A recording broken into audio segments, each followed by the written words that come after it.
মালিক রে,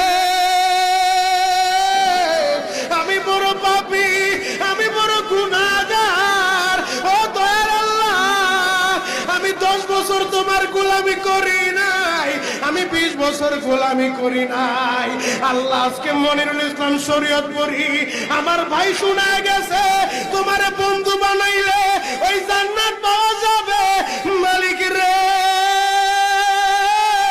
তুমি আমারে দাও না মাফ কইরা। যুবক রে,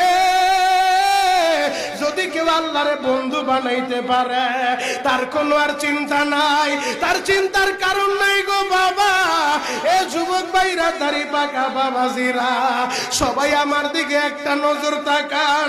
এই যে দেখেন, আমি হাতের ভিতরে আহারের টিস্যু দিয়া কাফনের মতো একটা দৃশ্য বানায় ফেললাম। এমন একটা কাপড় আপনার শরীরে একদিন